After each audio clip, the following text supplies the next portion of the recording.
பெரியவா சரணம். பெரியவா வானொலியின் மாலை நிகழ்ச்சிகள் ஆரம்பமாகின்றன. இன்றைய எமது நிகழ்ச்சிகள் நித்திய குரு பாதுகா பூஜா, ஸ்ரீ ரா கணபதி அவர்கள் எழுதிய புத்தகத்தின் ஒளிவடிவம், ஆன்மீக உரை, மகா பெரியவா மகிமை, உபன்யாசம். பெரியவா சரணம். பெரியவா சரணம். அடுத்த நிகழ்ச்சி நித்திய குரு பாதுகா பூஜை. शुक्लां भरदरं विष्णुं शशिवर्णं चतुर्भुजं प्रसन्नवदनं ध्यायेत् सर्वविघ्नोपशान्तये। ममोपात्त समस्त दुरितक्षयद्वारा श्री परमेश्वर प्रीत्यर्थं गुरुप्रसाद सिद्ध्यर्थं गुरुप्रीत्यर्थं गुरुपादपूजाम् अद्य करिष्ये। गुरुर्ब्रह्मा गुरुर्विष्णुर्गुरुर्देवो महेश्वरः गुरुः साक्षात् परब्रह्म तस्मै श्रीगुरवे नमः। अपार करुणासिन्धुं ज्ञानदं शान्तरूपिणं श्रीचन्द्रशेखरगुरुं प्रणमामि मुदान्वहम्। सदाशिवसमारम्भां शङ्कराचार्यमध्यमाम् अस्मदाचार्यपर्यन्तां वन्दे गुरुपरम्पराम्. எல்லோரும் குருவை பெரிவாளை தியானம் பண்ணிண்டு அர்ச்சனை பண்ணுவோம். அஷ்டோத்திரம். பெரியவா அஷ்டோத்திரம் பல அஷ்டோத்திரங்கள் இருக்கு. அதுல எளிமையா சுலபமா எது இருக்கோ அதை நான் இப்ப சொல்றேன். எல்லோரும் இதை கேட்டுண்டே திருப்பி சொல்ல முடிஞ்சுவா சொல்லி சொல்லி பெரிவாளுக்கு பாதத்துல ஒவ்வொரு புஷ்பத்தை அர்ச்சனை பண்ணலாம். ओम श्री कांची कामकोटि पीठाधीश्वराय नमः. श्रीमत् चंद्रशेखरेन्द्र सरस्वती गुरुभ्यो नमः. संन्यासाश्रम शिखराय नमः. काषाय दंडधारिणे नमः. सर्वपीठापहारिणे नमः. स्वामिनाथ गुरवे नमः. करुणासागराय नमः. जगदाकर्षण शक्तिमते नमः. सर्वचराचर हृदयस्थाय नमः. ओम भक्त परिपालक श्रेष्ठाय नमः. धर्म परिपालकाय नमः. श्री जयेन्द्र सरस्वत्याचार्याय नमः. श्री विजयेन्द्र सरस्वती पूजिताय नमः. शिवशक्ति स्वरूपाय नमः. भक्ताभीष्ट प्रदायकाय नमः. ब्रह्मण्य पोषकाय नमः. ब्रह्म विष्णु शिवैक्य स्वरूपाय नमः. कांची क्षेत्रवासाय नमः. कैलाश शिखरवासाय नमः. स्वधर्म परिपोषकाय नमः. चातुर्वर्ण संरक्षकाय नमः. लोकरक्षण संकल्पाय नमः. ओम ब्रह्मनिष्ठापराय नमः. सर्वपापहराय नमः. धर्मरक्षक संतुष्टाय नमः. भक्तार्पितधन स्वीकर्त्रे नमः. सर्वोपनिषत् सारज्ञाय नमः. सर्वशास्त्रगम्याय नमः. सर्वलोक पितामहाय नमः. भक्ताभीष्ट प्रदायकाय नमः. ब्रह्मण्य पोषकाय नमः. नानाविध पुष्पार्चितपताय नमः. रुद्राक्ष क्रीडधारिणे नमः. भस्मोद्दोलित विग्रहाय नमः. सर्वज्ञाय नमः. सर्वचराचर व्यापकाय नमः. अनेक शिष्य परिपालकाय नमः. मनश्चाञ्चल्य निवर्तकाय नमः. अभयहस्ताय नमः. भयापहाय नमः. यज्ञपुरुषाय नमः. यज्ञानुष्ठान रुचिप्रदाय नमः. यज्ञसम्पन्नाय नमः. यज्ञसहायकाय नमः. यज्ञफलदाय नमः. यज्ञप्रियाय नमः. उपमानरहिताय नमः. स्फटिक तुलसी रुद्राक्ष हारधारिणे नमः. चातुर्वर्ण समदृष्टये नमः. ऋग्यजुस्साम अथर्वणादि चतुर्वेद संरक्षकाय नमः. दक्षिणामूर्तिस्वरूपाय नमः जाग्रत् स्वप्न सुषुप्ति अवस्थातीताय नमः कोटिसूर्यतुल्यतेजोमय शरीराय नमः साधुसङ्गसंरक्षकाय नमः अश्वगज गोपूजा निर्वर्तकाय नमः गुरुपादुकपूजातुरन्तराय नमः कनकाभिषिक्ताय नमः स्वर्णबिल्वदलपूजिताय नमः सर्वजीवमोक्षदाय नमः मूकवाक्ताननिपुणाय नमः नेत्रदीक्षादानाय नमः द्वादशलिङ्गस्थापकाय नमः गानरसप्रियाय नमः ब्रह्मज्ञानोपदेशकाय नमः सकलकलासिद्धिताय नमः चातुर्वर्ण्यपूजिताय नमः अनेकभाषासम्भाषण कोविताय नमः अष्टसिद्धिप्रदायकाय नमः ओम श्री शारदामठसुस्थिताय नमः नित्यान्नदानसुप्रीताय नमः प्रार्थनामात्रसुलभाय नमः पादयात्राप्रियाय नमः नानाविधमतपण्डिताय नमः श्रुतिस्मृतिपुराणज्ञाय नमः देवयक्षकिन्नरकिंपुरुषपूज्याय नमः श्रवणानन्दकरकीर्तये नमः दर्शनानन्दाय नमः अद्वैतानन्दभरिताय नमः अव्याजकरुणामूर्तये नमः शैव वैष्णवादिमान्याय नमः श्रीशङ्कराचार्याय नमः दण्डकमण्डलोहस्ताय नमः वीणामृदङ्गसकलवाद्यनाथस्वरूपाय नमः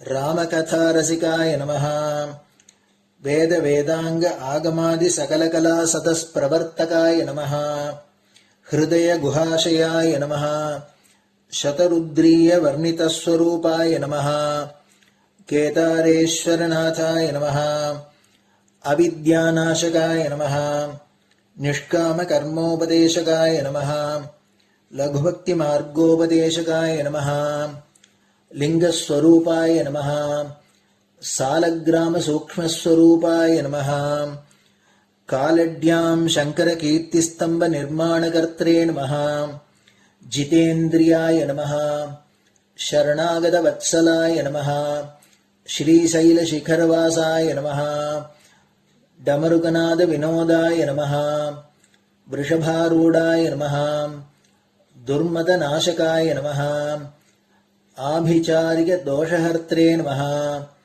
मिताहाराय नमः मृत्युविमोचकशक्त्याय नमः श्रीचक्रार्चनतत्पराय नमः दासानुग्रहकारकाय नमः अनुराधानक्षत्रजाताय नमः सर्वलोकख्यातशीलाय नमः वेङ्कटेश्वरचरणपद्मषट्पदाय नमः श्री महात्रिपुरसुन्दरी समेत श्री चन्द्रमौलीश्वर पूजाप्रियाय नमः श्रीमच्चन्द्रशेखरेन्द्र सरस्वती सद्गुरु परब्रह्मणे नमः गुरुभ्यो नमः परमगुरुभ्यो नमः परमेष्टिगुरुभ्यो नमः परात्परगुरुभ्यो नमः गुरुपरम्पराभ्यां नमः गुरुपादुकाभ्यां नमो नमः.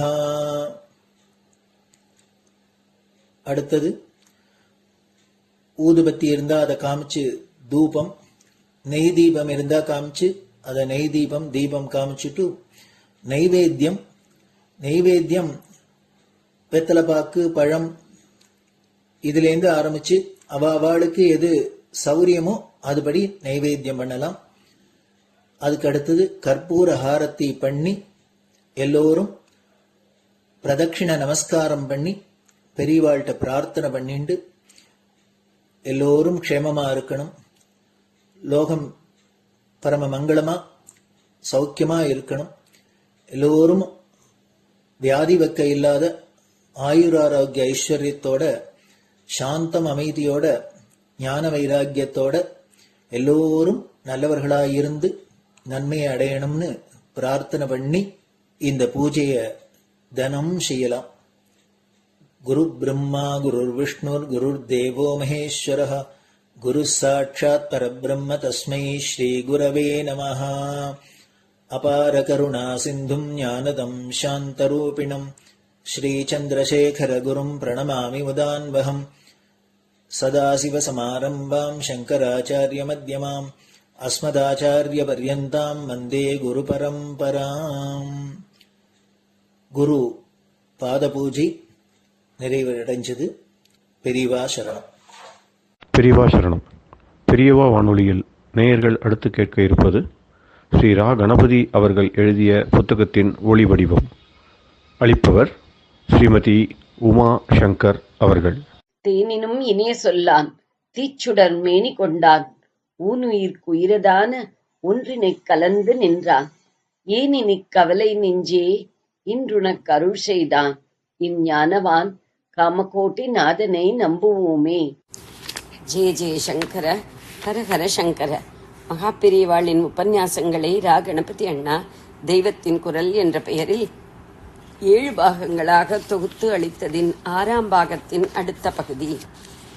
குரு உபதேசகராகிய தேசிகர் ஞானியின் வெள்ளரிப்பழமுக்தி.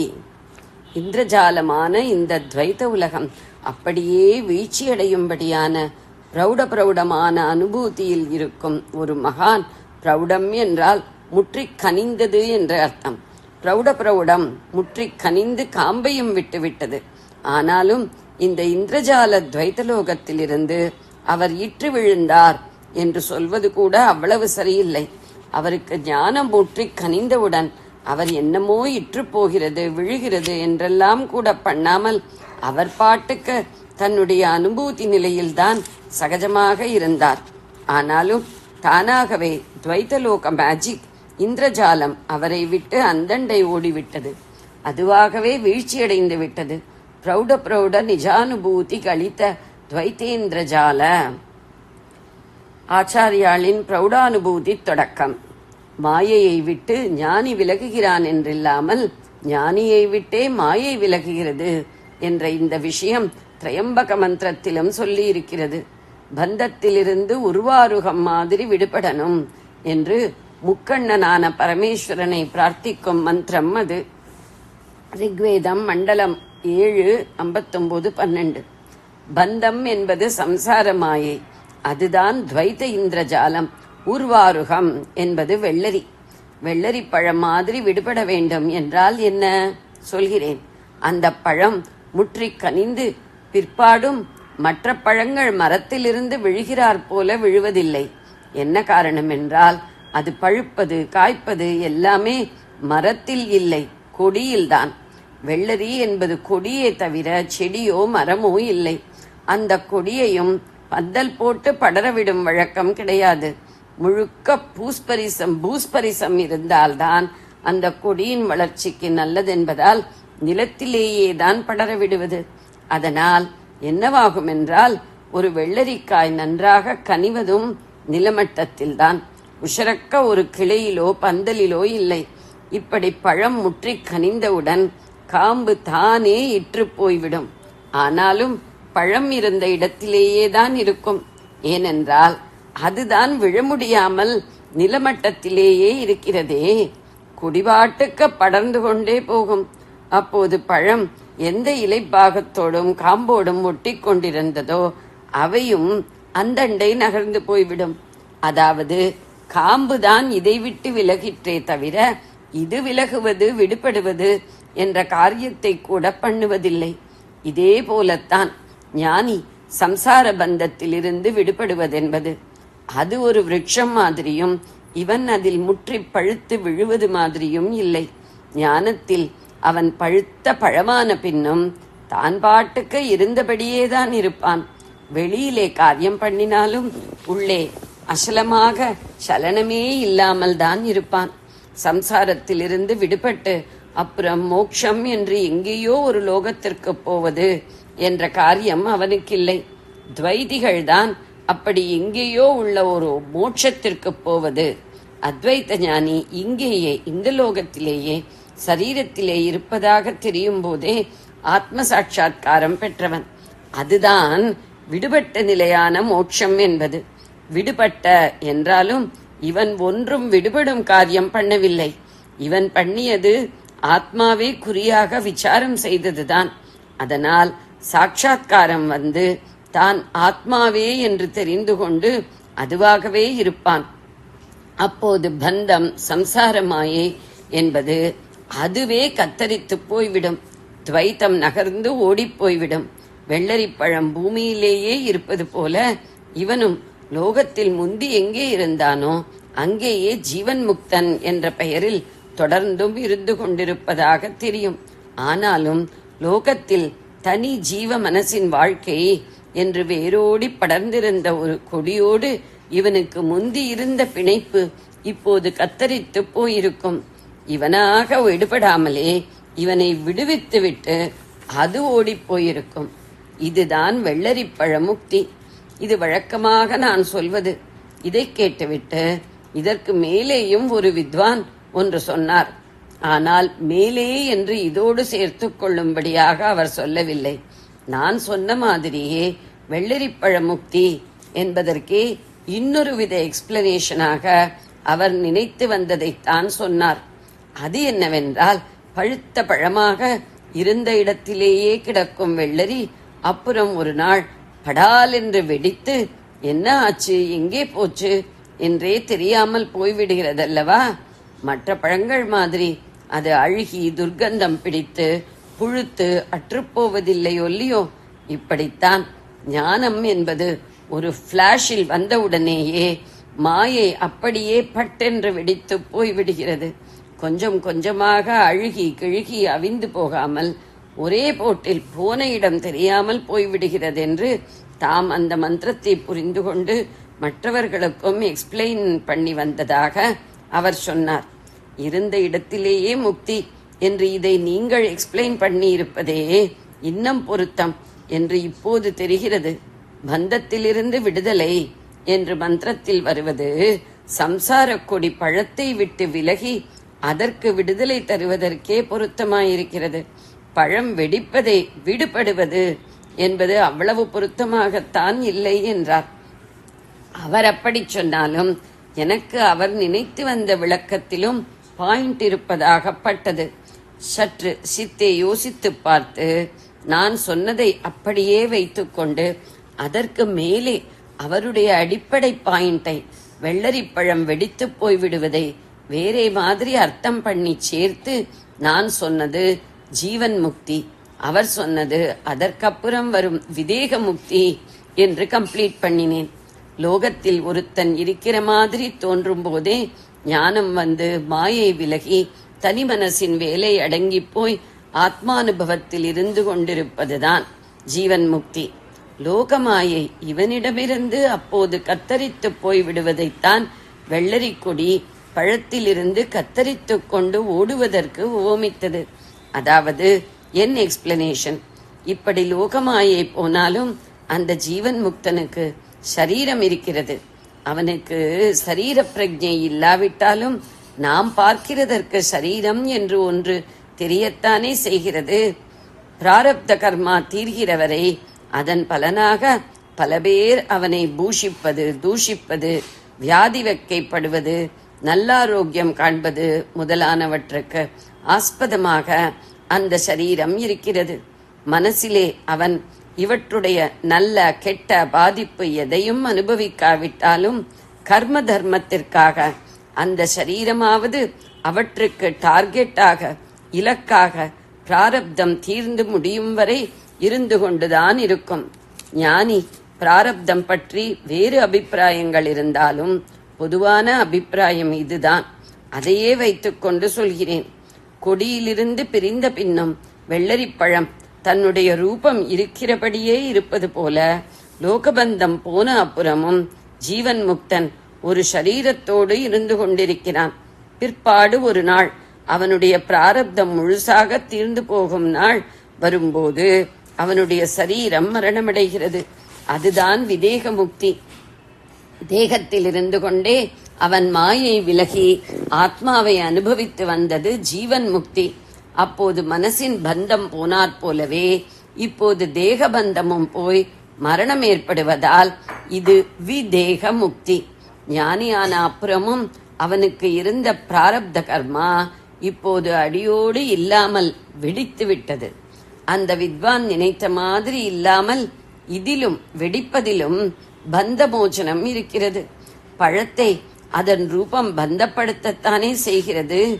ஞானிக்கு என்னதான் பந்த உணர்ச்சி இல்லாவிட்டாலும் தேகம் என்று இருக்கும் வரையில் அதை வைத்துக்கொண்டு நடப்பது, அதற்கு ஓய்வு கொடுப்பது, ஆகாரம் போடுவது, குளிப்பது, இயற்கை கடன் தீர்ப்பது என்றெல்லாம் பல செய்யும்படி இருப்பது நம்முடைய பார்வையிலாவது அவனுக்கும் உள்ள பந்தமாகத்தானே தெரிகிறது.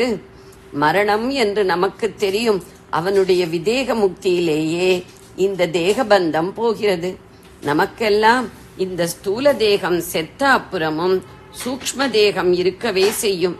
அதுதான் லோகாந்தரங்கள் போய் ஸ்வர்க நரக பித்ரு லோகாதிவாசங்களை அனுபவிப்பது.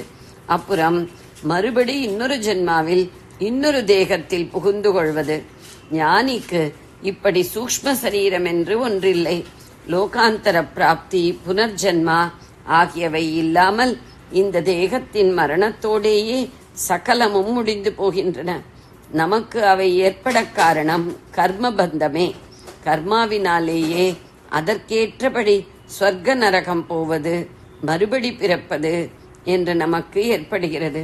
ஞானிக்கோ பிராரப்தம் தீர்ந்து தேகம் செத்து விழுகிற போது கர்மமும் முழுக்க தீர்ந்து விடுகிறது. அதாவது ஸ்தூல தேக பந்தம் என்ற ஒன்று விடுபடும் போதே அதற்கப்புறமும் சூக்ஷ்ம தேக பந்தம் என்பதில்லாமல் அப்போதே சூக்ஷ்ம தேகத்தையும் கூட சேர்த்து கொண்டு பட்டென்று சாவோடு போய்விடுகிறது. கர்மபந்தம் துளி கூட பாக்கி இல்லாமல் அப்படியே போய்விடுகிறது.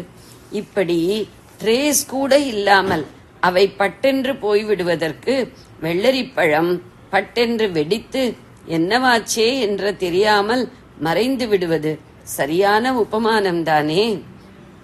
மனசின் பந்தம் போய் ஏற்படும் ஜீவன் முக்தி, கொடி கத்தரித்து போய் பழம் அப்படியே கிடக்கும் நிலை, பிராரப்த கர்மபந்தமும் அதிலேயே அடக்கமான தேகபந்தமும் வெடித்து போய் ஏற்படும் விதேக முக்தி, கிடந்த பழம் வெடித்து இருந்த இடம் தெரியாமல் போய்விடுவது. இன்னொரு வித எக்ஸ்பிளனேஷன் கூட தோன்றிற்று. ஜீவன் முக்தர்களான ஞானிகளில் சில பேர், நம்முடைய ஆச்சாரியாள், மாணிக்க வாசகர் போன்றவர்கள் ஜீவனம் முடிந்து, அதாவது தேகத்திற்கான ஆயுஸ் முடிந்து மரணமடைந்து விதேக முக்தர்களாகும் போது அந்த தேகம் ரோகத்தினால் அழுகி துர்க்கந்தம் எடுத்து புழுத்து இழுத்து காலமானதாக இல்லை. அவர்களுடைய தேகம் ஜீர்ணமடைந்து சவமாக ஆவது என்றில்லாமல் நல்ல ஆரோக்கியத்தோடு இருக்கும் போதே என்னவாச்சு எங்கே போச்சு என்றே தெரியாமல் அகண்டாகாரத்தில் அப்படியே மறைந்து விட்டதாக தெரிகிறது. வெள்ளரிப்பழம் வெடித்து இருந்த இடம் தெரியாமல் மறைந்து விடுவது இந்த மாதிரிதான், அல்லது அந்த மாதிரிதான் இது என்று வைத்துக் கொள்ளலாம். அந்த மந்திரத்தில் முக்தி தரும் திரையம்பகேஸ்வரனை சுகந்தமுள்ளவன் என்றும் புஷ்டியை விருத்தி செய்கிறவன் என்றும் சொல்லி இருக்கிறது. வெள்ளரிப்பழம் ஜீர்ணித்து போகாமல் நல்ல புஷ்டியுடனும் துர்க்கந்தம் எடுக்காமல் சுகந்தமாகவும் இருந்து கொண்டே பட்டென்று வெடித்து இல்லாமல் போய்விடுவது போல மேலே சொன்ன ஞானிகளின் சரீரத்திற்கும் ஏற்படுவதாக சொல்லலாம். வெள்ளரி விஷயத்தில் அது வெடிப்பதால் சத்தம் எழும்பும். இந்த மகான்கள் விஷயத்தில் சத்தமாக சொல்லாமல் ஜோதியோடு ஜோதி கலந்தது என்று சொல்கிறார்கள். அதாவது ஒலிக்கு பதில் ஒளியை சொல்கிறார்கள். அப்படி ஜோதியாக தெரிவதும் ஒரு க்ஷணம்தான். உபசாரத்துக்காக அப்படி தெரிவது. அப்புறம் எங்கேயும் பரவிய அரூப நிலையான பிரம்மத்தின் அகண்டாகாரம்தான். அவுட்வானம் விடும்போது வெடிச்சத்தம் ஜோதி பிரகாசம் இரண்டும் இருக்கிறதென்றால், வெள்ளரி அவுட் ஆகிற போது வெடிச்சத்தம் மட்டும் இருக்கிறது. மகான்கள் அவுட் ஆகும் போது ஜோதி பிரகாசம் மட்டும் இருக்கிறது. ஞானத்தில் போய்தான் என்றில்லாமல் உசந்த பக்தியிலேயே போய் நந்தனார், மீராபாய் போன்றவர்களும் இப்படித்தான் உடம்பை சவமாக விட்டு போகாமலே அப்படியே சரீரம் மறைந்து அகண்டாகாரமானதாக இருக்கிறது. இதையும் வெள்ளரிப்பழ முக்தியாக உவமிக்கலாம். ஜீவன் முக்தி, விதேக முக்தி என்று 2 நிலை இருப்பதில் மாயாபந்தம் தெரித்து ஏற்படும் ஜீவன் முக்திக்கு என் எக்ஸ்பிளனேஷனை வைத்துக் கொள்ளலாம். அதற்கு மேலே சில மகா ஞானிகள் மகாபக்தர்கள் விஷயத்தில் ஏற்பட்டுள்ள விதேக முக்திக்கு உங்கள் எக்ஸ்பிளனேஷனை வைத்துக் கொள்ளலாம் என்று அவரிடம் சொன்னேன். பந்தயத்தில் பிரைஸ் வைத்தால் சில சமயம் 2 பேர் ஜெயித்ததாக தீர்ப்பு பண்ணி 2 பேருக்கும் அதை பிரித்து தருகிறார்கள் அல்லவா? அப்படி எங்கள் 2 பேருக்கும் பிரைஸ் கொடுத்து கொண்டேன். ஜெய ஜெய சங்கர, ஹரஹர சங்கர. பெரியவா சரணம். இந்நிகழ்ச்சியின் அடுத்த பகுதி நாளை மாலை இதே நேரத்தில் ஒளிபரப்பாகும். பெரியவா சரணம். பெரியவா சரணம். பெரியவா வானொலியில் நேயர்கள் அடுத்து கேட்க இருப்பது திரு கவிக்கண்ணன் அவர்களின் ஆன்மீக உரை. பெரியவா சரணம். ராம் ராம். ஸ்ரீ குருப்யோ நம. ஜெய ஜெய சங்கர, ஹர ஹர சங்கர. பெரியவா வானொலி நேயர்கள் அனைவருக்கும், மகா பெரியவாவுடைய பக்தர்கள் அனைவருக்கும் அடியேன் கவிக்கண்ணனின் அன்பு கலந்த நல்வாழ்த்துக்கள். ராம் ராம். ஜெய ஜெய சங்கர, ஹர ஹர சங்கர. ஸ்ரீ குருப்யோ நம. நம்ம எல்லாரும் ஊத்துக்காடு வெங்கட கவி எழுதின ஒரு கீர்த்தனை கேட்டிருப்போம். நம்ம விஷமக்கார கண்ணன், பொல்லாத விஷமக்கார கண்ணன், பொல்லாத விஷமக்கார கண்ணன், வேடிக்கையை பாட்டு பாடி விதவிதமாய் ஆட்டமாடி நாழிக்கொரு லீலை செய்யும் நந்த கோபால கிருஷ்ணன் விஷமக்கார கண்ணன். இந்த பாட்டில் எல்லாரும் கேட்டிருப்போம். ரொம்ப நல்லா இருக்கும் அந்த பாட்டுல. கண்ணன் பண்ண வேடிக்கைகள் லீலைகள் எல்லாம் அது ரொம்ப அழகா ஊத்துக்காடு கவி சொல்லியிருப்பார். அந்த ஊத்துக்காடு கவி இப்ப இருந்திருந்தா நம்ம பெரியவாளை பத்தி அந்த மாதிரி ஒரு பாட்டு எழுதியிருப்பார் அப்படின்னு எனக்கு தோணித்து. ஏன்னா பெரியவாவும் சில சமயத்துல ரொம்ப வேடிக்கையான பல விவகாரங்கள்லாம் பண்ணிருக்கா, குறும்புத்தனமாலாம் நடந்துன்னு இருக்கா. அவர் வந்து ஒரு காம்பினேஷன் ஆஃப் எல்லா சாமியும் கலந்த ஒரு காம்பினேஷன். அவர்கிட்ட எல்லாத்தையும் நம்ம பார்க்கலாம், நம்ம ரசங்களையும் அவர்கிட்ட பார்க்கலாம் இல்லையா? அப்பேற்பட்ட பெரியவா பண்ண ஒரு சமாஜத்தை நான் இன்னைக்கு உங்களோட நான் பகிர்ந்துக்க போறேன். இதுவும் நான் கேள்விப்பட்டதுதான். இது ஒரு சமயம் வந்து 30களில் மடம் ஒன்றும் அவ்வளோ ஒன்றும் பிரமாதமா வசதியோட இல்லை. ஒரு 4-5 பேர் தான் அணுக்க தொண்டர்கள்லாம் இருப்பா. ரொம்ப ஜாஸ்தி சாமானா சேர்த்து வச்சுக்க மாட்டா. இது வரவா ஒரு 5-6 பேர் 10 பேருக்கு சாப்பாட்டுக்கு ஏதோ வழி இருக்கும்.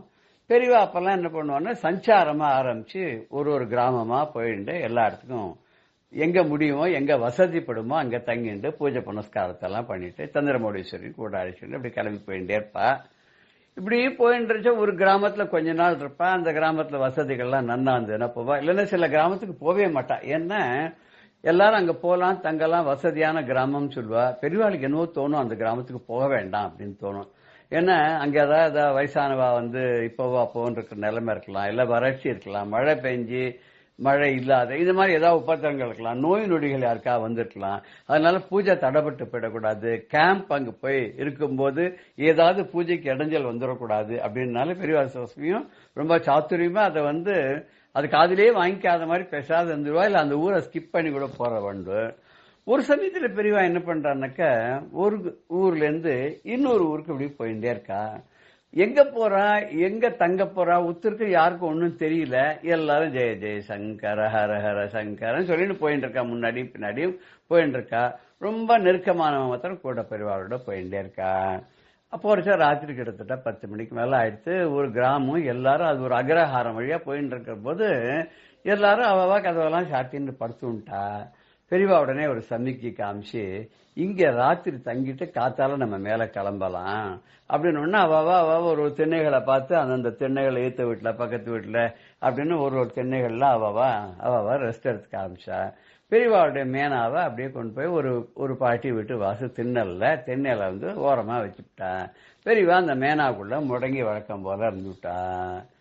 என்ன ஆச்சு அப்படின்னா ஒரு ராத்திரி ஒரு 3 மணி 3:30 மணி சுமாருக்கு அந்த வீட்டுக்குள்ள இருந்து ஒரு பாட்டி வந்து வாசக்கதவை திறந்தா. வந்து பார்த்துட்டு பால்காரன் வந்திருக்கானா வரலையா, என்ன இன்னைக்கு பார்த்து இப்படி பண்றானே, இந்த கடங்கார பைய இப்படிதான் பாதி நாளும் ஏமாத்திடுவான், வராத கழுத்து அறுப்பான், நமக்கா காலங்காத்தால கவான்னு பசிக்கிறது, நேற்றுக்கு ராத்திரி வேறு ஏகாதசி வேற, நேற்றுக்கு இன்னைக்கு துவாதசிக்கு ஏதாவது சாப்பிடலான்னா காத்தால ஒரு பால் குடிக்கிறது கூட வைக்கலாம் பண்றானே. அதோட மாத்திரம் உள்ள பாட்டி இன்னும் திட்டுறா, கட்டாத போறவன் இன்னும் வரல பாரு. அதான் அந்த காலத்துல கிராமத்துல எல்லாம் பேசுற வழக்கம் தான். இதெல்லாம் பெரியவா காதுல நன்னா விழுந்தது, அத்தனையும் காதுல கேட்டுண்டா. அப்புறம் இந்த பாட்டி என்ன பண்ணா, திருப்பி கதவை சாத்தின்றா, முன்னாடியே அந்த பாத்திரத்தையும் மூடியும், அப்புறம் சொம்பு தானே, வெங்கல சொம்பு அந்த மாதிரி இருக்கும், வச்சு மூடிட்டு புழக்கடைக்கு போயிட்டா பாட்டி. உடனே பெரியவா தங்கிட்ட வச்சிருந்த ஒரு வெள்ளை ஷால் ஒண்ணுது, அது தூக்கி தலையில போட்டுண்டு உள்ள மெதுவா பாட்டி பின்னாடியே போய் அந்த சொம்பை எடுத்துன்னு வந்து வாசலை வச்சு விட்டான். சித்த நேரத்துக்கெல்லாம் அந்த பால்காரன் வந்தான். வந்த உடனே அந்த சொம்பா காமிச்சு பால் விட சொன்னான். ஆமா, அவரை ஒன்னும் கவனிக்கல. அந்த இருட்டுல வந்து அதை முக்காடு போட்டு பாட்டி, இவரும் மேல தலையில அந்த ஷாலை போத்தின்னு இருக்கனால யாருன்னு தெரியல, என்ன வழக்கம் போலதானே பால் ஊத்தணும் அப்படின்னு கேட்டிருக்கேன். அவர் ஆமான்னு தலையாட்டினார்.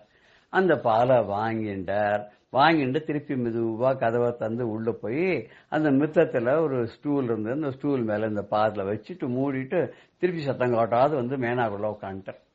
உட்கார்ந்த உடனே பாட்டி இதை பார்க்கல. பார்த்துட்டு கொஞ்ச நாள் கழிச்சுலாம் மறுபடியும் புழக்கடையில இருந்து வந்த பாட்டி வாசல்ல வந்து பால் வந்திருக்கா வரலையா அப்படின்னு பாக்குறா. வாசல் கதவை திறக்கிறதுக்கு முன்னாடி அந்த மித்தத்துல இருந்து ஸ்டூல் மேல ஒரு சொம்புல பால் இருந்தது. பாட்டிக்கு ஒரே ஆச்சரியம். நம்ம ஒரு 1/4 மணி நேரம் முன்னாடி வந்த போது பாலே காணும், இப்ப பார்த்தா சொம்பு மித்தத்துல கீழே வச்சிருந்த சொம்பு வந்து இந்த ஸ்டூல் மேல இருக்கு, அதுக்குள்ள கறந்த பால் இருக்கு, இது எப்படி இருக்கு என்னன்னு தெரியல அப்படின்னு வாசக்கதை வந்து தந்து பார்த்து யாரா இருக்காளான்னு பாக்குறா. ஒத்துருமே இல்ல. உடனே மறுபடியும் ஆசீர்வாதம். இந்த கட்டால போறவன் லேட்டா வந்துட்டு கொண்டு வந்து பாலை வந்து ஒத்துருக்கம் தெரியாத நைஸா திருட மாதிரி உள்ள வந்து கொண்டு வந்து மித்தத்துல வச்சுட்டு போயிருக்கான். அயோக்கிய பைய, இருக்கட்டும் நாளைக்கு வரட்டும் அவனை கவனிச்சுக்கிறேன் அப்படின்னு ஒரு கத்தின உடனே பெரியவா மெதுவா அந்த மேனா கதவை தந்து பாட்டி அப்படின்னு கூப்பிட்டாலாம். பாட்டி ஏதோ குரல் கேட்கறது என்னன்னு பார்த்தா, அவ எதிர் வீட்டுல பக்கத்து வீட்டுல எல்லாம் பாசல்ல படுத்துட்டு வந்தெல்லாம் எழுந்து தயாராயிட்டா. மணி 4:30 ஆயிடுத்து. அடுத்த கிராமத்துக்கு போக தயாராயிட்டா. பெரியவா மேனாலேருந்து மெதுவா எட்டி பார்த்தா பாட்டிக்கு லேசா அந்த விளக்கு வாசல் வைப்பாலும் அந்த விளக்குல தீபத்துல பார்த்தா பெரியவா முகம் தெரிஞ்ச உடனே நடுநடுங்கி போயிட்டா. அச்சுச்சோ, பெரியவானா வந்திருக்கா, பெரியவானா மேனாவுல இருந்து பேசுறா, நம்ம இத்தனை நேரம் கண்ணாபரான்னு திட்டோமே அப்படின்னு நினைச்ச போது பெரியவா சொன்னாலாம், பாட்டி நான் தான் அந்த வேலையை பண்ணேன், அந்த திருட்டு வேலைய.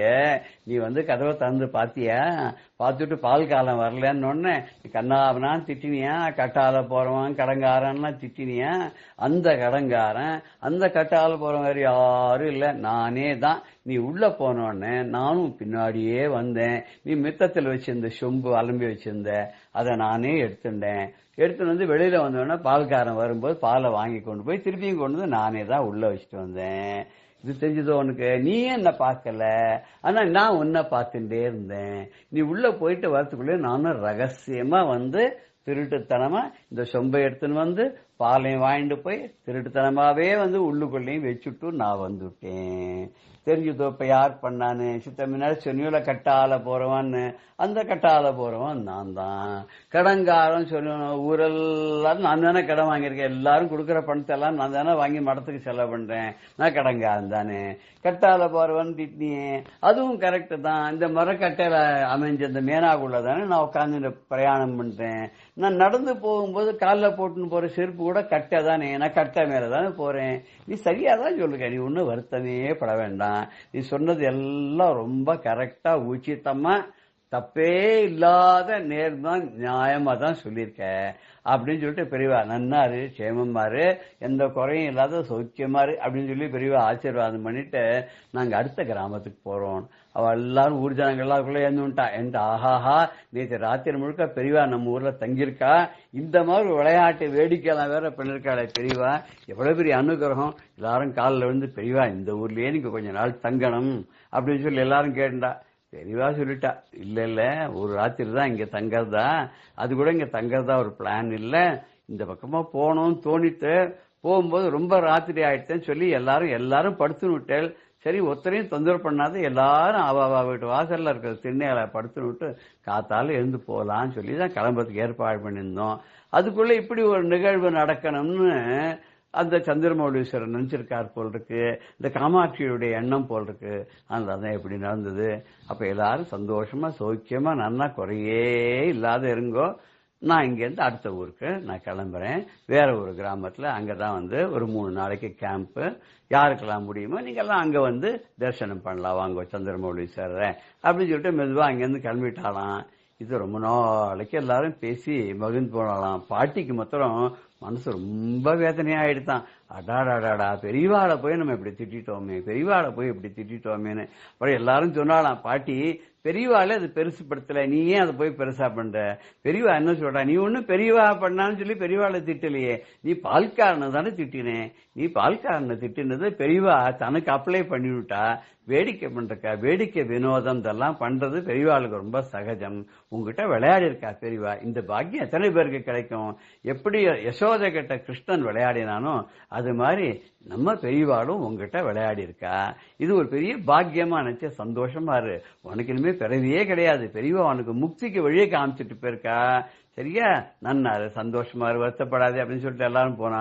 நாமளும் பெரியவாளுடைய கருணையை நினைச்சு அவருடைய திருவிளையாடலை நினைச்சு சந்தோஷப்பட்டு ஜெய ஜெய சங்கர ஹர ஹர சங்கர ஸ்ரீ குருபியோ நமஹான்னு சொல்லி நாமளும் நம்முடைய நமஸ்காரங்களை தெரிவித்துக் கொண்டிருப்போமாக.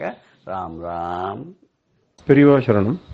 இந்நிகழ்ச்சியின் அடுத்த பகுதி நாளை மாலை இதே நேரத்தில் ஒளிபரப்பாகும். பெரியவா சரணம். பெரியவா சரணம். அடுத்த நிகழ்ச்சி மகா பெரியவா மகிமை உபன்யாசம். வழங்குபவர் பிரம்மஸ்ரீ கணேச சர்மா அவர்கள். அபார கருணா சிந்தும் ஞானதம் சாந்தரூபிணம் ஸ்ரீ சந்திரசேகர குரும் பிரணமாமி முதான்பகம். 1968 வருஷம் பெரியவா ஆந்திர பிரதேசத்தில் யாத்திரையில் இருக்கிறதே திரிவேணி சங்கமத்தில் அலகாபாத்தில் சங்கர மண்டபம், விமான மண்டபம், அதில் திரிவேணி சங்கம ஆலயமாக கட்டுறதுக்கு ஏற்பாடு பண்ணினா அதில் என்னென்ன சுவாரஸ்யமான நிகழ்ச்சிகளாக நடக்கிறது அப்படிங்கிறத பார்த்துட்டு வரும். அதில் சஹஸ்ரலிங்கம் அடிக்க சொன்னால் கணபதி ஸ்தபதியை, அந்த சஹஸ்ரலிங்கம் எப்படியெல்லாம் ஆரம்பிக்கப்பட்டது அப்படிங்கிறத பார்த்தோம். அதுக்கப்புறம் இந்த சஹஸ்ரலிங்கத்தை அலகாபாத்தில் கொண்டு போய் பிரதிஷ்டை பண்ணணும்.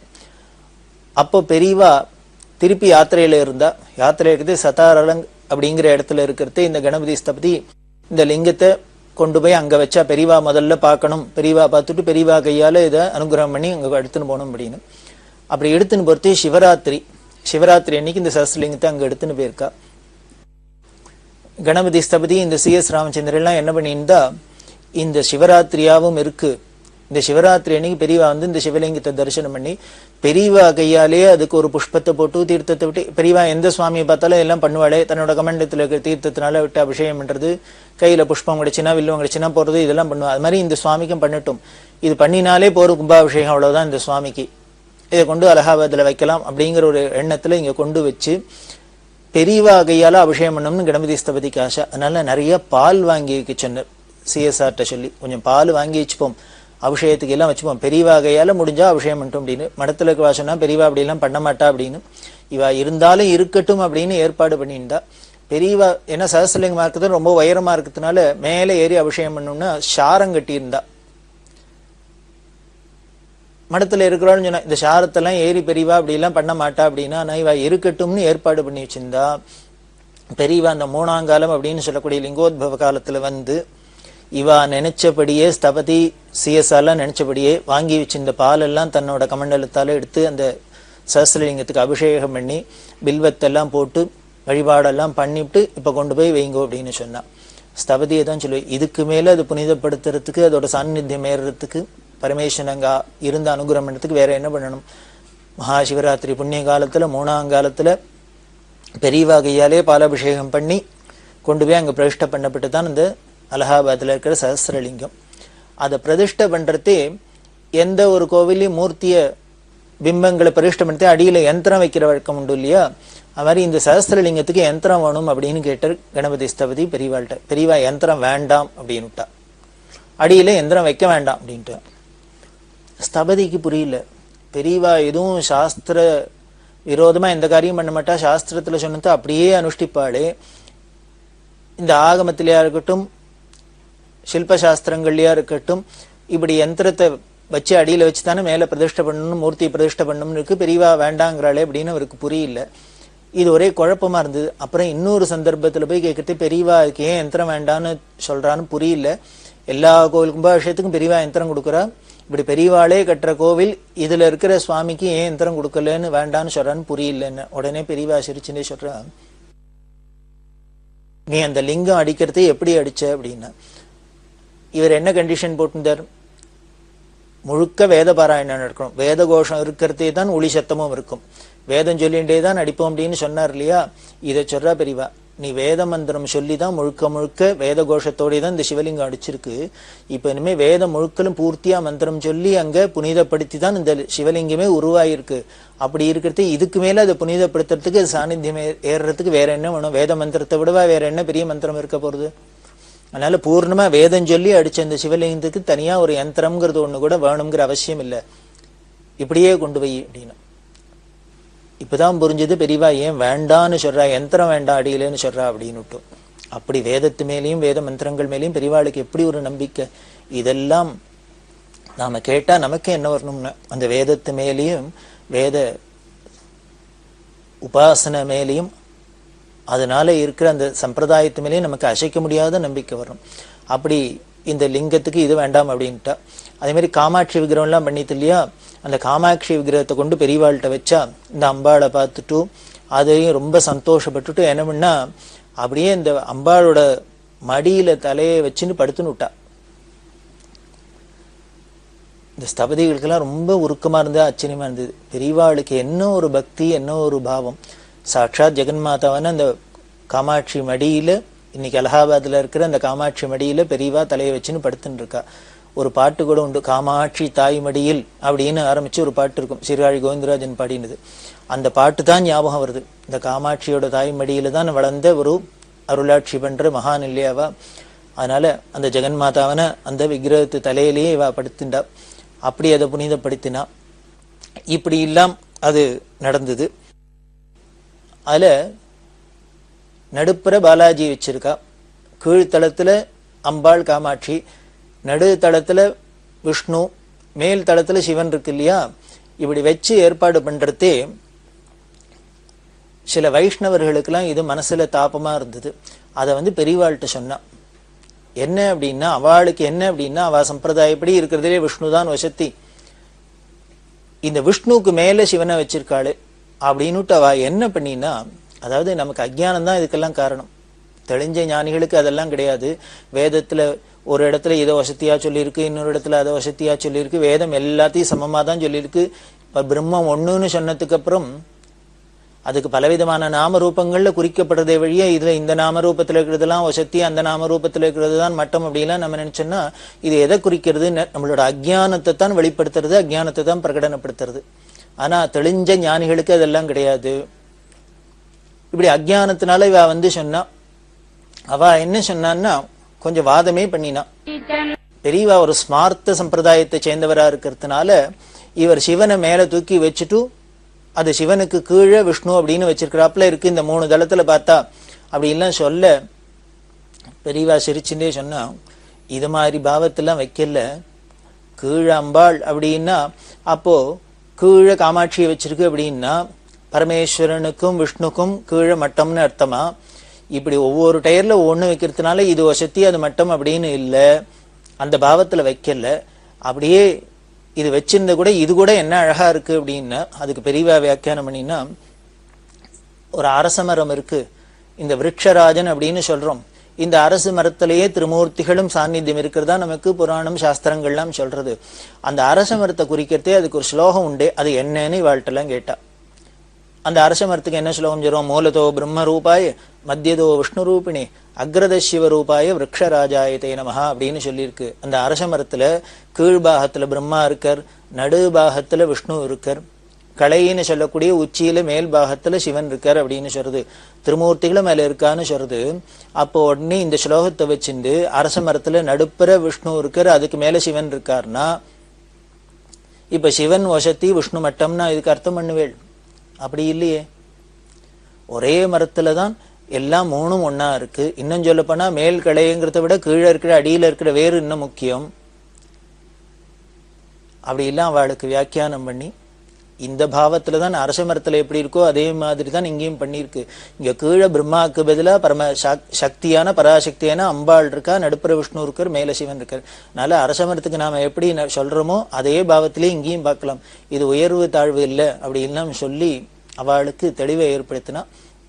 அதாவது ஸ்மார்த்தம் அப்படின்னாலே என்ன அப்படின்னார், வேதத்துல எல்லாத்தையும் சமமா சொல்லியிருக்கு. அந்த வேதத்துல எப்படி சொல்லியிருக்கோ அதை அப்படியே ஏத்துண்டு அதுல நம்மளோட ராகத்வேஷத்தை கொண்டு வராத, விருப்பு வெறுப்புக்கு இடம் கொடுக்காத உபாசிக்கிறது தான் இந்த ஸ்மார்த்தம் அப்படிங்கிறதோட ஒரு தாத்பரியம். ஸ்மார்த்தம்னாலே என்னென்ன, ஸ்மிருதி அப்படின்னு சொல்லக்கூடிய சாஸ்திரம் என்ன சொல்லியிருக்கோ அதை அப்படியே அனுஷ்டிக்கிறவா, அனுஷ்டிக்கணும். அதுதான் எல்லாருக்குமே,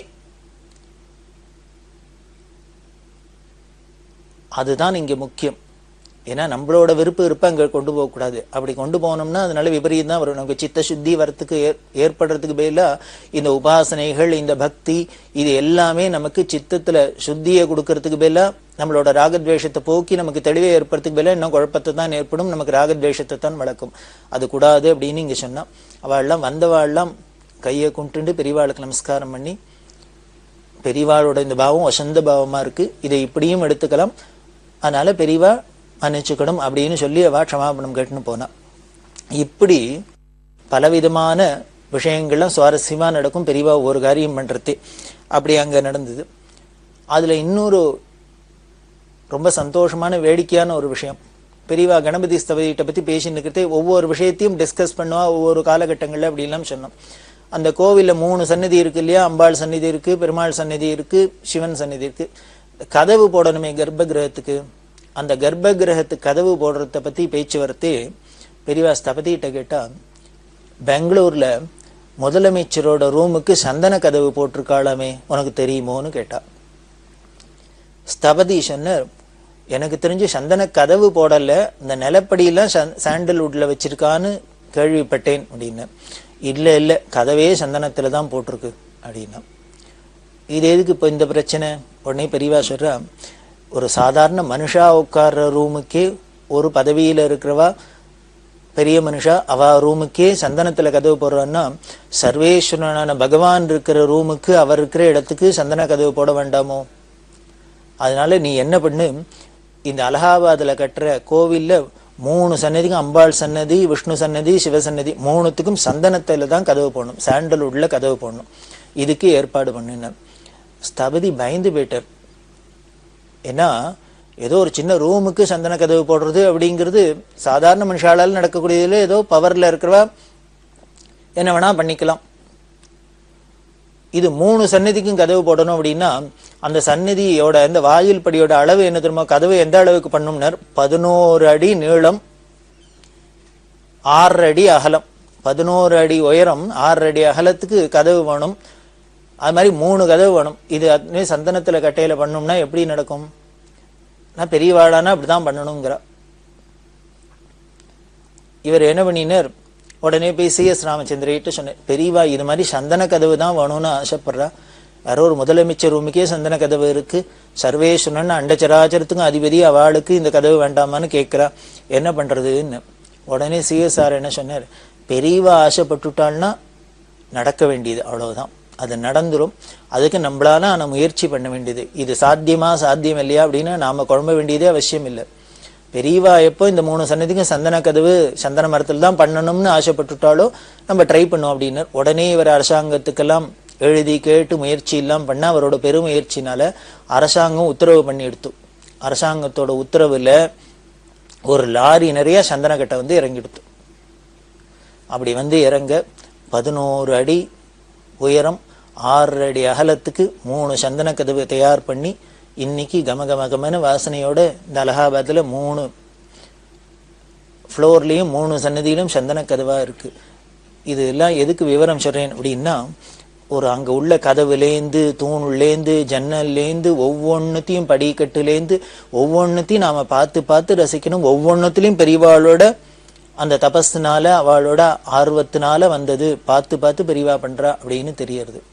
அதில் பார்த்தீங்கன்னா கீழ்த்தளத்தில் இன்னும் சித்திர வேலைப்பாடெல்லாம் ரொம்ப அபூர்வமாக இருக்கும். அதில் கீழ்த்தளத்தில் சாக்தமான அம்பாளை சுற்றி சாக்தமான தேவதைகள்லாம் இருக்கணும். அதே மாதிரி நடுத்தளத்தில் விஷ்ணு சம்பந்தமான தேவதைகள்லாம் இருக்கணும். மேல் தளத்தில் சிவனுக்கு சம்பந்தமான தேவதைகள்லாம் இருக்கணும். அப்படிலாம் சொன்னால் சிவனோட பல கோலங்கள், விஷ்ணுவோட பல கோலங்கள், அம்பாளோட பல கோலங்கள், இதெல்லாம் எல்லாம் அங்கே இருக்கும்.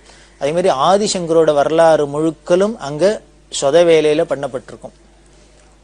சங்கரர் பிறந்து வளர்ந்தத்திலேருந்து அவர் பண்ணினது எல்லாம் பண்ணி கடைசியில சர்வஜ பீட்டாரோகணம் பண்ணி காஞ்சியில சித்தியானத்திலேருந்து எல்லாம் அங்க பூர்ணமா சங்கர விஜயம் முழுக்களும் அதுல இருக்கும். இப்படி எல்லாம் உள்ளது அமைஞ்சது ஒரு அபூர்வமான சங்கம ஆலயம் தான் இந்த திருவேணியில. இப்படியெல்லாம் நடந்து பார்த்து பார்த்து கட்டின இந்த ஆலயத்தை அப்புறம் புதுப்பெரிவா அப்படின்னு சொல்லக்கூடிய ஜெயேந்திர சரஸ்வதி சுவாமியோட திருக்கரத்தினால ரொம்ப விமரிசையா கும்பாபிஷேகம் நடத்தப்பட்டது. இன்று வரைக்கும் அது ரொம்ப நித்திய பூஜைகளோட வழிபாடோட பிரமாதமா நடந்துருக்கு. ஆயிரக்கணக்கான ஜனங்கள் வந்து பார்த்து பார்த்து அதிசயப்படுறா. அந்த கோவிலுக்கு போறதுக்கு வாசல்லையே என்ன பண்ண முதல்லயே சொன்னேன், இந்த பிரயாகிங்கிற க்ஷேத்திரத்துக்கும் ஆதிசங்கருக்கும் முக்கியமான சங்கர விஜயத்துல முக்கியமான அங்க சம்பந்தம் என்ன அப்படின்னா, குமாரியில பட்டரை பார்த்து அவர் துஷாக்னி பிரவேசம் பண்ண போறதே அவரை பார்த்து அவரோட வாதம் பண்ணி அவரை வைதீக மதத்துல திருப்பி ஞான மார்க்கத்துக்கு திருப்பி அவருக்கு மோட்சம் கொடுத்தது சங்கர பண்ணார் அப்படின்னு சொன்னோம். இந்த நிகழ்ச்சிய இந்த திரிவேணி ஆலயத்துக்கு போற இந்த 2 பக்கத்திலையும் காம்பவுண்ட்ல பெரியவா சித்திரமா பண்ண சொல்லியிருக்கா. அதுவும் சில்பமா அங்க இருக்கு. ஆதிசங்கரரும் இந்த குமாரியில பட்டரும் தரிசனம் பண்றது, ஒருத்தருக்கு ஒருத்தர் சந்திச்சுக்கிறது, இதெல்லாமும் அங்க வச்சிருக்கா.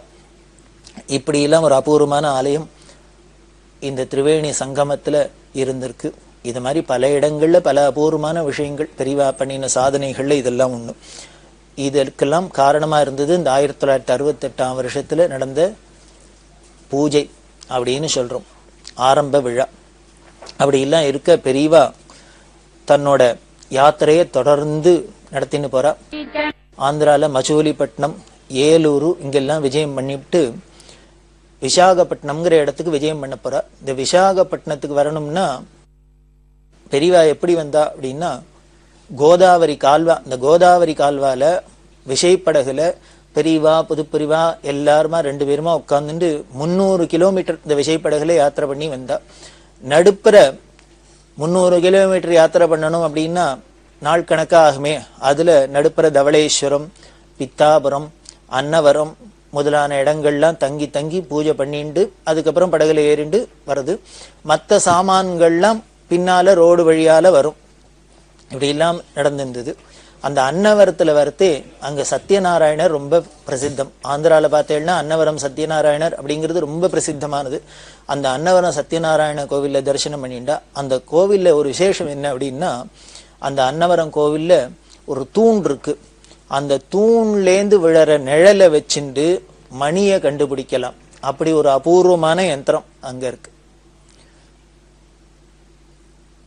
இந்த நிழல் கடிகை அப்படின்பா, அத மாதிரி இது அந்த கோவில் தூண்ல விழற நிழல் எப்படி எந்தெந்த பொசிஷன்ல விழறதோ இதை வச்சுன்னு இப்போ இந்த டைம்னு சொல்லலாம். அத மாதிரி ஒரு அபூர்வமான தூண் இருக்கு இந்த அன்னவரம் சத்யநாராயணர் கோவில்ல. இதெல்லாம் பெரியவா பார்த்து ரசிச்சுண்டு அதுக்கப்புறம் எல்லமஞ்சலிங்கிற இடத்துக்கு வந்தா. காசின்பேட்டை அதே மாதிரி லேபர்த்தி வழியால விசாகப்பட்டினத்துக்கு வரா.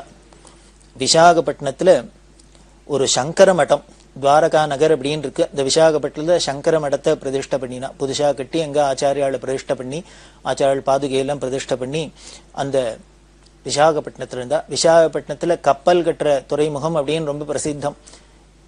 இந்த ஹார்பருக்கு போய் விஜயம் பண்ணி கப்பல் கட்டுற துறைமுகத்துக்கு போய் பண்ணி அங்க எப்படிலாம் கப்பல் கட்டுற இதெல்லாம் பெரியவாளுக்கு ஏதோ கோவில் க்ஷேத்திரம் சுவாமி தீர்த்தம் அப்படிங்கிறதுலாம் மட்டும் இல்ல, இது மாதிரி சாதாரண விஷயங்கள் உலகத்துல உள்ள அபூர்வமான விஷயங்கள் இந்த லௌகீக விஷயங்கள்லயும் ரொம்ப ஈடுபாடு உண்டு. அதெல்லாமும் ரசிப்பா. சென்னையில இருக்கிறதே ஏர்போர்ட்டுக்கு போய் பார்த்திருக்கா, இன்னும் ஹிந்து பிரஸ்ஸுக்கு போய் பார்த்திருக்கா, அங்க பார்த்திருக்கா, இங்க பார்த்திருக்கா. அது மாதிரி இங்க விசாகப்பட்டினத்துல கப்பல் கட்டுற அந்த இடத்தெல்லாம் போய் பார்த்து துறைமுகத்துக்கெல்லாம் போயிட்டு அப்படி எல்லாம் இருக்கிறதே. இந்த விசாகப்பட்டினத்துல ஒரு 3 நாளைக்கு ஒரு வித்வத் சதஸ் நடந்தது. ரொம்ப சிறப்பா ஒரு வித்வத் சதஸ். ஆந்திரால எல்லாம் நிறைய வித்வான்கள் வேத வித்துக்கள் பண்டிதாள்லாம் இருந்தா. அதனால எங்க பெரியவா போனாலும் அந்தந்த ஏரியால இருக்கிற பண்டிதர்கள்லாம் கூப்பிட்டு வித்வான்கள்லாம் கூப்பிட்டு வித்வத் சதஸ் நடத்துறது, அவளுக்கு அபரிமிதமா சம்பாவனை பண்றது, ஷால்வையை கொடுக்கறது, பொண்ணை கொடுக்கறது, பொருளை கொடுக்கறது அப்படிங்கிறது ரொம்ப சர்வசகஜமா நடக்கும். அப்படிதான் இந்த விசாகப்பட்டினத்திலையும் 3 நாளைக்கு ஒரு வித்வத் சதஸ் நடந்தது. அந்த வித்வத் சதஸ்ல பல வித்வான்கள் வந்திருக்கா. அதுல முக்கியமா குறிப்பிட வேண்டியவர் புல்யம் உமாமகேஸ்வர சாஸ்திரிகள் அப்படிங்கிற ஒரு வித்வான். இவர் வியாக்கரணம், சாகித்யம் இதெல்லாம் பெரிய மகா வித்வான். பெரியவாள்கிட்ட ரொம்ப அசாத்திய பக்தி. இந்த வித்வத் சதஸ்ல இருக்கிறது இவர் என்ன பண்ணார், உமாமகேஸ்வர சாஸ்திரி 170 ஸ்லோகம் பெரியவா மேல எழுதின்னு வந்து சம்ஸ்கிருதத்துல பெரியவாளுக்கு அர்ப்பணம் பண்ணினார். அவர் எல்லா வித்வத் சதஸா இருக்கு இல்லையா, அங்கேயே படிச்சு இதோட அர்த்தத்தெல்லாம் சொல்லி பெரியவாளுக்கு அர்ப்பணம் பண்ணினார். இதெல்லாம் பெரியவா கேட்டுன்னு பார்த்துன்னு பேசாத இருந்தா. இதெல்லாம் முடிஞ்சது. அப்போ உடனே பெரியவா அந்த உமாமேஸ்வர சாஸ்திரிகள்ட்ட கேட்டா. இந்த உமாமேஸ்வர சாஸ்திரிகள் என்ன பண்ணுவார், கொஞ்சம் காது கேட்காது, மந்தம். அதனால அவர்கிட்ட பேசுறதே பெரியவா கத்தி தான் பேசணும், இறைஞ்சிதான் பேசுவா.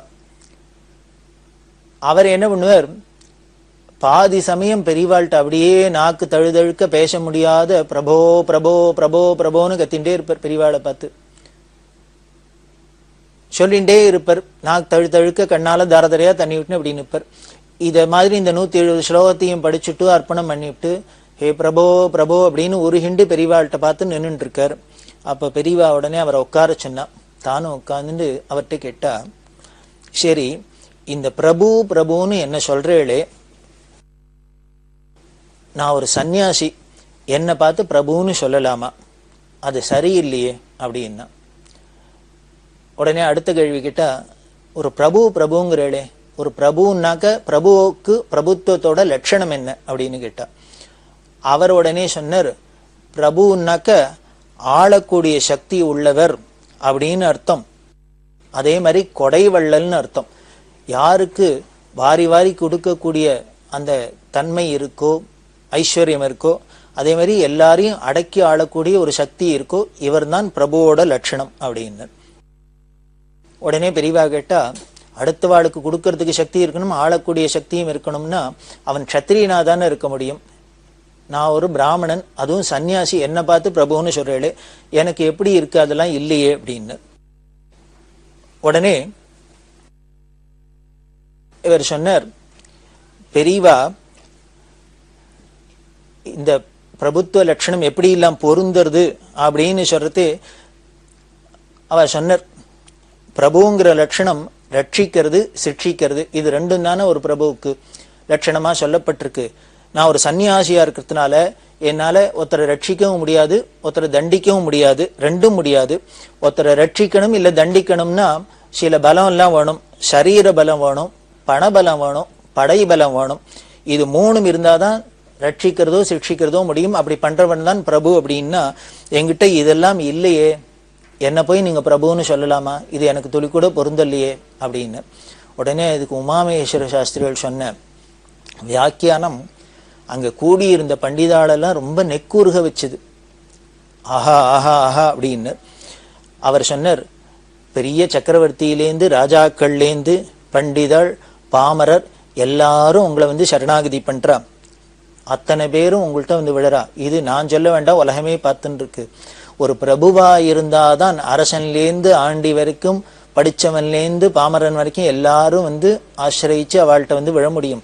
அப்படி அத்தனை பேரும் உங்களை சரணாகதி பண்றதே நீங்க பிரபுங்கிறதுக்கு ஒரு லட்சணமா இருக்கு. இதுக்கும் மேல இந்த ரட்சணை சிக்ஷணைக்கெல்லாம் எனக்கு சக்தி இருக்கான்னு கேட்டேள். அதுக்கெல்லாம் எப்படி எல்லாம் இருக்குங்கிறத நான் சொல்றேன், கேட்டுங்க அப்படின்னு அவர் வியாக்கியானமா பண்ணினார். இப்படி பண்ணின அந்த வியாக்கியானம் என்ன, அதோட பிரபுத்துவத்தோட லட்சணம் என்ன, அது பெரியவாளுக்கு எப்படி பொருந்திருக்கு, இந்த வித்வான்களை எப்படி சந்தோஷப்பட்டாங்கிறத நாம தொடர்ந்து பார்க்க போறோம். பெரியவாச்சரணம். இந்த நிகழ்ச்சியின் அடுத்த பகுதி எதிர்வரும் திங்கட்கிழமை அன்று இதே நேரத்தில் ஒளிபரப்பாகும். பெரியவாச்சரணம்.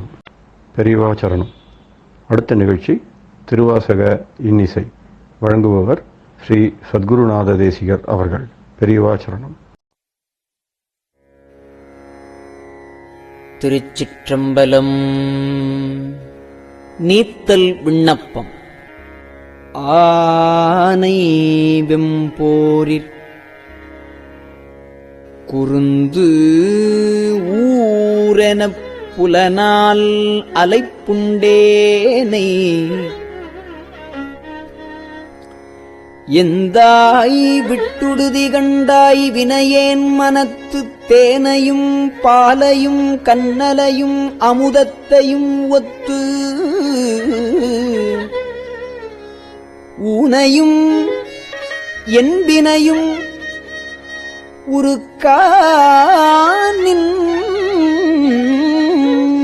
உருக்கானின்ற உண்மையனே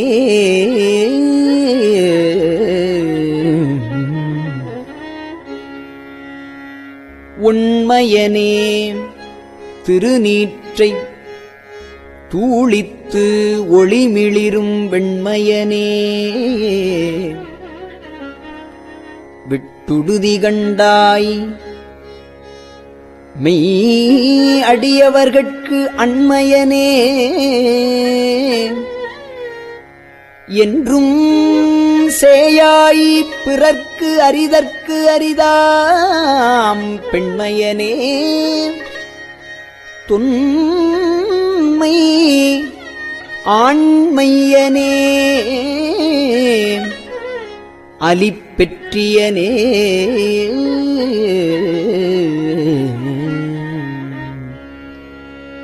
பெற்றது கொண்டு பிழையே பெருக்கி சுருக்கும்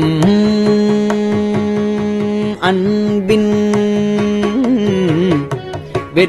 வெற்றடியேனை விடுதி கண்டாய் விடிலோ கெடுவேன் மற்றடியேன் தன்னை தாங்குனர் இல்லை என் வாழ்முதலே உற்றடியேன் மிக தேறி நின்றேன் எனக்கு உள்ளவனே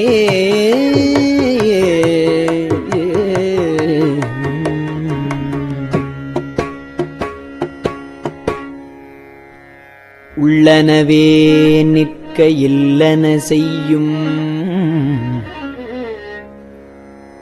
மையல் துழனீ வெள்ளநல்லேனை விடுதி கண்டாய் வியன்மா தடக்கை பொள்ளல் நல் வேழத்துரியாய் புலன் நின் கட்போதல் ஒட்டாம் போதலொட்டா மிள்ளனவே மொய்க்கும் நெய்க்குடம் தன்னை எறும்பனவே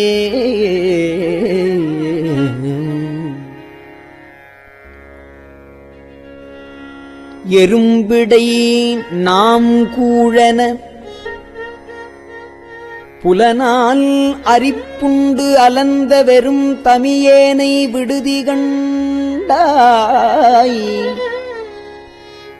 வெய்ய கூற்று ஒடுங்க உருங்கடிப்போதவையே உணர்வுற்றவர் உம்பரும்பர் பெரும்பதமே அடியார் பெயராத பெருமையனே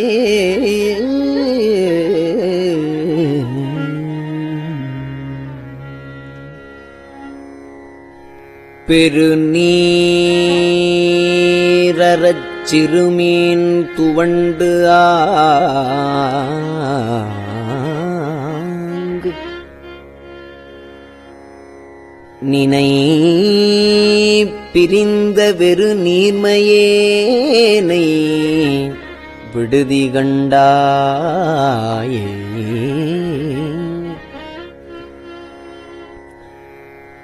நினை பிரிந்த வெறு நீர்மையேனை விடுதி கண்டாய்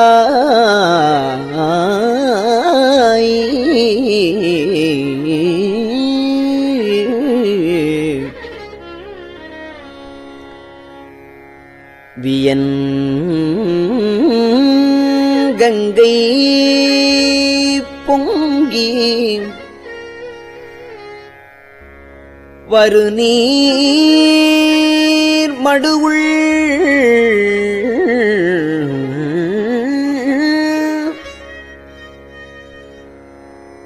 மலை சிறு தோணி வடிவின்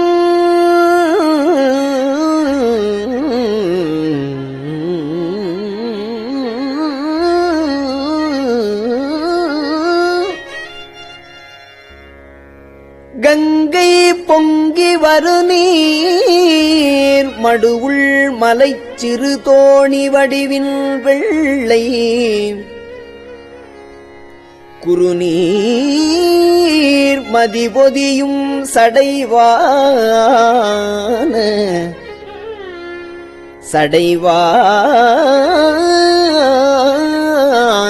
கொழுமணியே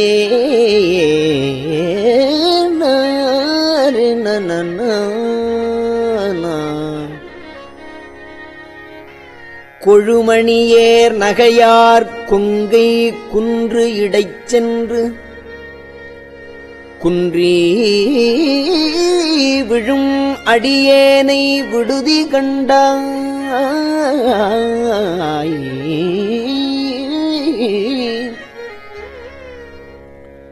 அடியேனை விழும் அடியேனை விடுதி கண்டாய்.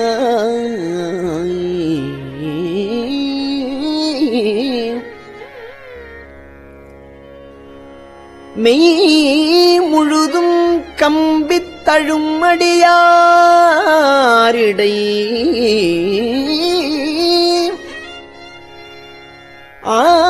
ஆர்த்து வைத்து ஆட்கொண்டருளி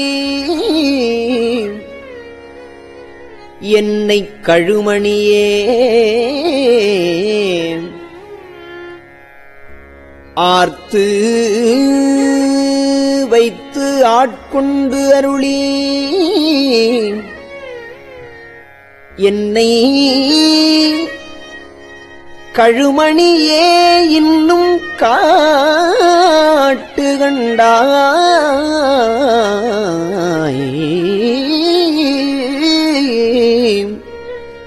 நின் புலன்கழலே காட்டு கண்டாய். நின் புலன்கழலே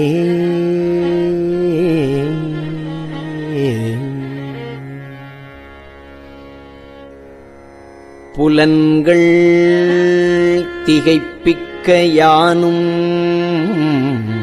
திகைத்து இங்கு ஓர் பொய்நெறிக்கே விளங்குகின்றேனை விடுதி கண்டாய். விண்ணும் மண்ணும் எல்லாம் கலங்க முன்னீர் நஞ்சு அமுது செய்தாய். கருணாகரனே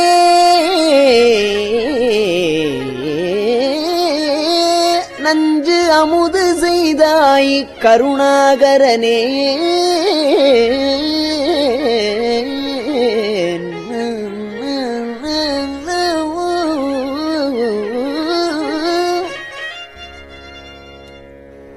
துலங்குகின்றேன் அடியே உடையாய். என் தொழுகுலமே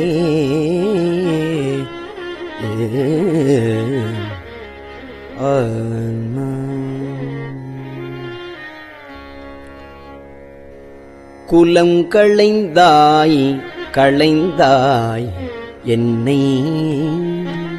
குலம் களைந்தாய் களைந்தாய் என்னை.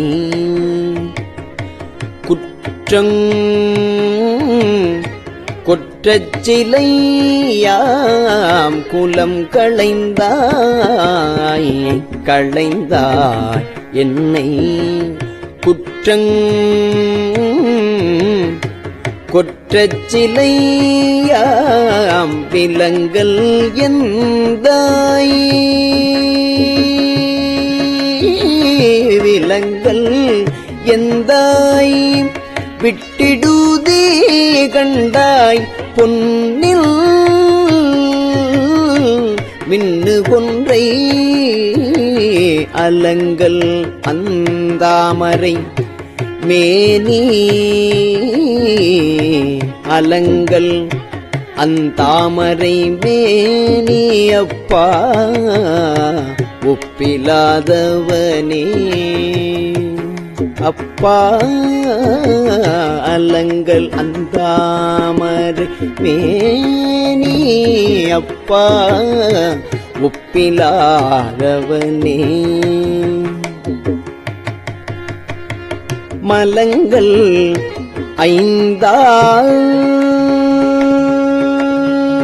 மலங்கள் ஐந்தார் சுழல்வன் மலங்கள் ஐந்தார் சுழல்வன் மலங்கள் ஐந்தார் சுழல்வன் தயிரில் பொறு மத்துறவே தயிரில் பொறு மத்துறவே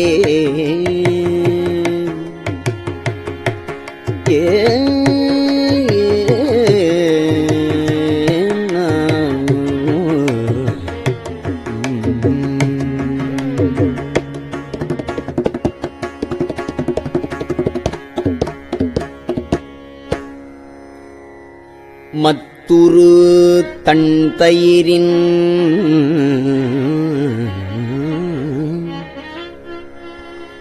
புலன் தீக்கதுவக் கலங்கி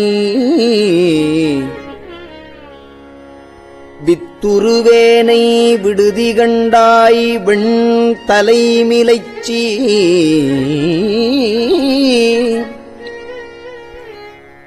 குத்து உருபோதும் இலைந்து குடறு நெடுமாலைச் சுற்றி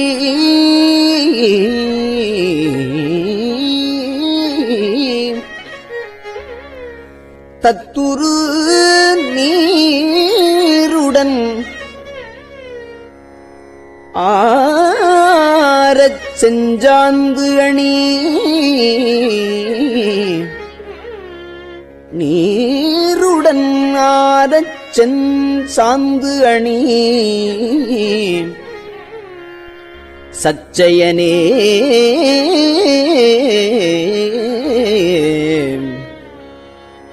திருச்சிற்றம்பலம். பெரியவா சரணம். இந்நிகழ்ச்சியின் அடுத்த பகுதி நாளை மாலை இதே நேரத்தில் ஒளிபரப்பாகும். பெரியவா சரணம். பெரியவா சரணம். பெரியவா வானொலியின் இன்றைய நிகழ்ச்சிகளின் நிறைவாக திருப்பொன்னூசல் வழங்குபவர் சத்குருநாத தேசிகர் அவர்கள். பெரியவா சரணம். திருச்சிற்றம்பலம்.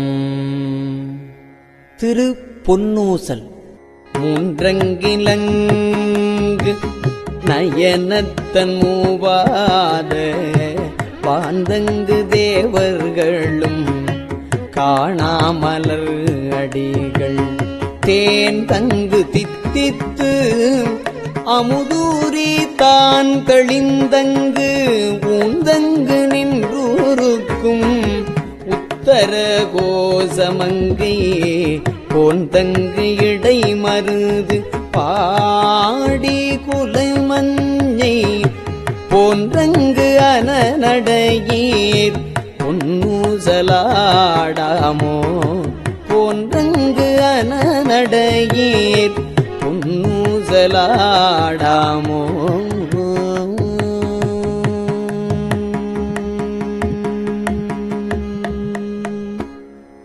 திருச்சிற்றம்பலம். கஞ்சிவய காமாட்சி தன் குழந்தாய் சங்கரரே கஞ்சி வளர் காமாட்சி தன் குழந்தாய் சங்கரரே குரு சந்திரசேகரரே உறங்கிடுவீர்களேலோ உறங்கிடுவீர்களேலோ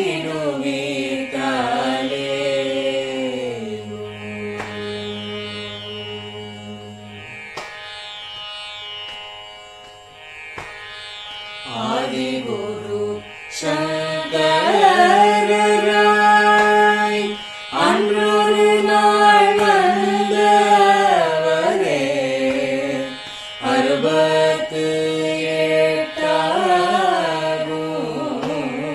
பீட்டபதி காலேலோ ஏழுலகும் பூப்பவரே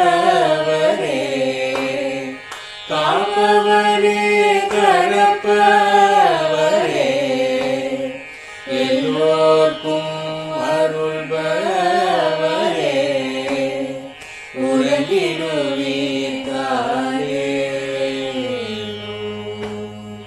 அயனுடனே மாலவனோ தேடிய பொற்பதத்தவரே அருமறைகள் சாற்றும் முயல் மலர்பதமே காலேலோ முக்தி நிலை எய்திடவே சக்தி தரும் சத்குருவே முக்தி நிலை எய்திடவே சக்தி தரும் சத்குருவே நித்தமெங்கள் நாவீசையில்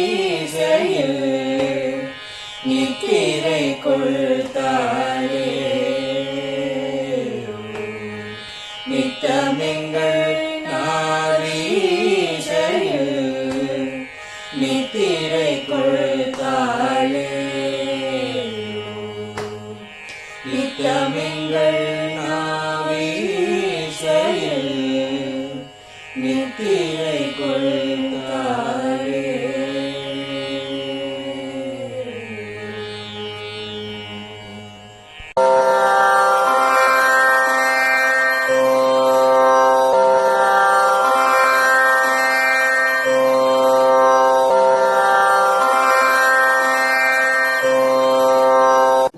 பெரியவா சரணம். பெரியவா வானொலியின் மாலை நிகழ்ச்சிகள் இத்துடன் நிறைவடைகின்றன. எமது அடுத்த ஒளிபரப்பு நாளை காலை இந்திய நேரப்படி 6 மணிக்கு துவங்கும். பெரியவா சரணம்.